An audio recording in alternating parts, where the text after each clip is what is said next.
जब जीवन हमें कठिन रास्तों पर ले जाता है, जब हर तरफ अंधेरा दिखाई देता है, तब हमें किसी बाहरी सहारे की नहीं, बल्कि अंदर की शक्ति की जरूरत होती है।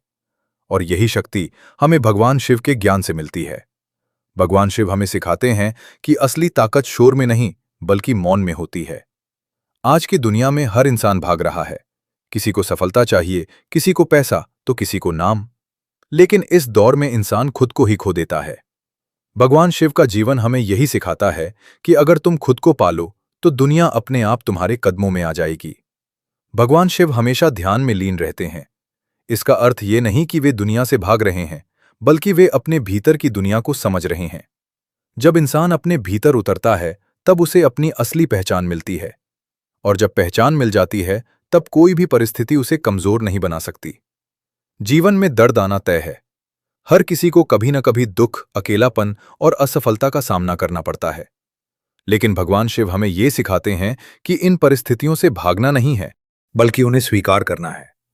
क्योंकि हर दर्द के पीछे एक सीख छिपी होती है, और हर असफलता के पीछे एक नई शुरुआत। शिव का एक और गहरा संदेश है, वैराग्य। इसका मतलब ये नहीं कि सब कुछ छोड़ दो, बल्कि इसका अर्थ है कि किसी भी चीज के प्रति इतना जुड़ाव मत रखो कि वो तुम्हारी कमजोरी बन जाए। जब इंसान अपने अंदर संतुलन बना लेता है, तब वो हर स्थिति में शांत और स्थिर रहता है। भगवान शिव का नटराज रूप हमें सिखाता है कि जीवन एक नृत्य है।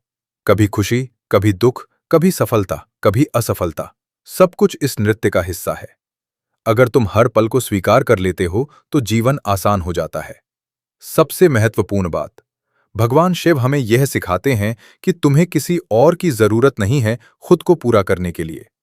तुम पहले से ही पूर्ण हो। तुम्हारे अंदर ही वो शक्ति है जो तुम्हें हर मुश्किल से निकाल सकती है। तो जब भी जीवन में मुश्किल आए, जब भी मन कमजोर पड़े, तो भगवान शिव को याद करो। उनके ज्ञान को अपनाओ, उनके मौन को समझो और अपने भीतर की शक्ति को पहचानो। क्योंकि असली बदलाव बाहर नहीं, भीतर से शुरू होता है।